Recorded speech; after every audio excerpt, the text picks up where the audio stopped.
Les amis, Harry Mariette, aujourd'hui je vais parler du problème qu'ont certains pratiquants de passer du cours débutant au cours avancé.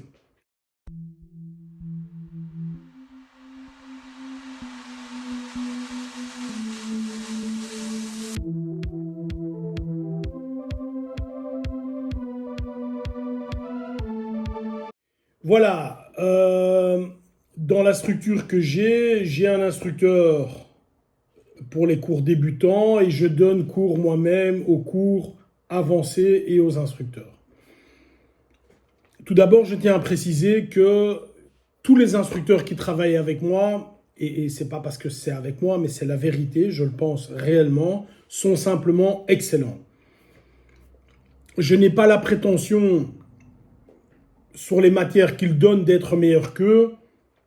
Tu n'as pas besoin d'avoir un docteur en mathématiques pour t'expliquer une addition. Donc, c'est la même chose. Ma compétence va être plus dans les techniques plus compliquées, mais dans ce qu'ils enseignent, ils sont au moins aussi bons que moi, si pas meilleurs que moi. Et donc, j'ai comme phénomène maintenant des gens qui doivent passer du cours débutant à avancé. Dans ma structure, on passe du cours débutant quand on passe P2, c'est-à-dire qu'on est certifié coup de poing, coup de pied, on sait les faire, on sait chuter, on sait défendre, etc. On passe au cours avancé. Ça correspond plus ou moins à 2 ans de pratique. Si tu as déjà fait des arts martiaux avant, ça peut aller un peu plus vite. Si tu n'en as pas fait, ça peut évidemment aller, ou si tu n'as pas de grandes dispositions, ça peut aller un peu moins vite. Mais globalement, c'est 2 ans de pratique. Et j'ai comme phénomène, depuis déjà quelques années, ceci, sur 100 personnes qui doivent passer, j'en ai une vingtaine qui arrêtent. Ils arrêtent pourquoi ? Parce qu'ils ont le sentiment d'avoir, entre guillemets, fait le tour. Je sais donner un coup de poing, je sais donner un coup de pied. Je sais parer la majorité des attaques communes. Je me sens safe. C'est comme quelqu'un qui dit j'ai fait un régime pendant 6 mois, j'ai perdu 3 kilos. Si demain il arrête le régime et il continue à manger comme il mangeait avant, il va évidemment les reprendre, ces 3 kilos.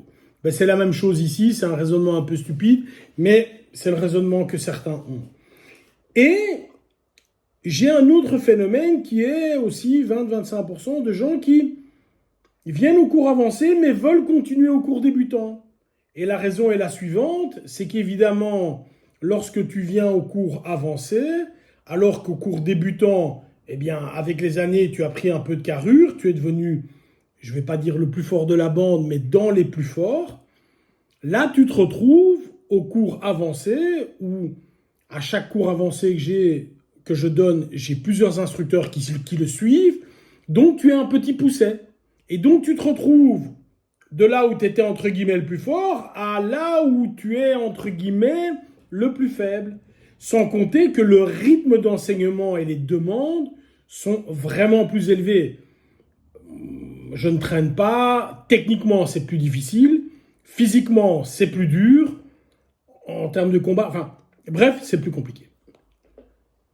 Et j'ai apostrophé un gars au demeurant très sympathique qui venait jouer sur les 2 tableaux. Je dis, tu ne dois plus faire ça, tu dois venir au cours avancé.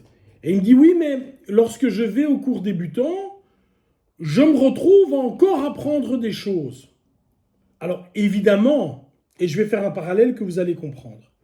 Évidemment, lorsque je quitte mes secondaires et je vais à l'université, en imaginant que j'ai le loisir de pouvoir encore aller suivre des cours dans mes études secondaires, bien sûr, je vais toujours apprendre des choses.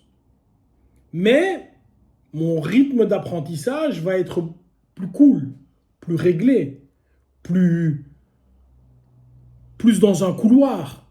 Je suis à l'aise. Si au contraire, je vais à l'université, ou ceux qui n'ont pas été à l'université, je passe de l'école primaire à l'école secondaire, le changement est plus grand. Et au début, il faut s'accrocher. Et ça, c'est quelque chose qui représente un défi pour certains. Et lorsque je le dis, et c'est toujours la même chose, lorsqu'il y a un défi devant moi, j'ai la possibilité de le contourner ou de faire demi-tour, c'est-à-dire je vais continuer à aller à mon cours débutant, ou au contraire, je vais m'appuyer sur ce défi, je vais marcher dessus et je vais devenir plus grand. Et c'est ce que j'essaye de faire avec les gens.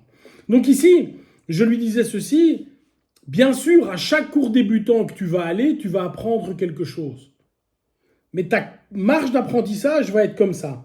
Tandis qu'à chaque cours avancé où tu vas aller, tu vas apprendre ça. Et en réalité, tu vas être un petit peu noyé. Mais la réalité, c'est quoi? C'est que si tu fais des arts martiaux, de la self-défense ou n'importe quoi d'autre, c'est pour te mettre en difficulté. C'est pour que ce soit clair pour toi que tu veux te préparer à la difficulté ultime, c'est-à-dire être face à un ou plusieurs agresseurs dans la rue, armés ou non. Il n'y a rien de plus compliqué que ça. Et donc, tu dois, lorsque tu t'entraînes, veiller à aller dans la situation la plus compliquée possible pour toi. En respectant évidemment ton intégrité physique. Si tu sors de l'entraînement avec une tête comme ça tout le temps, ça ne va pas aller. Mais si ton intégrité physique est respectée, tu dois aller vers quelque chose de plus en plus difficile, de plus en plus challengeant. Exactement comme les études. Exactement comme les études. Moi, j'entends parfois des gens qui me disent « Ah, mais moi, je fais du Krav Maga 10 ans. » Mais si tu fais du Krav Maga chez les débutants depuis 10 ans, mais je suis désolé, ça n'a aucune valeur. C'est comme quelqu'un qui dit « Je fais du judo et je suis ceinture jaune depuis 10 ans. » C'est bien, mais tu n'es pas excellent en judo du tout. J'espère que vous comprenez. Donc ici, le message principal, c'est mettez-vous en difficulté. N'ayez pas peur de nager un petit peu. N'ayez pas peur d'avoir difficile à l'entraînement. C'est le but réel de l'entraînement. Bye bye.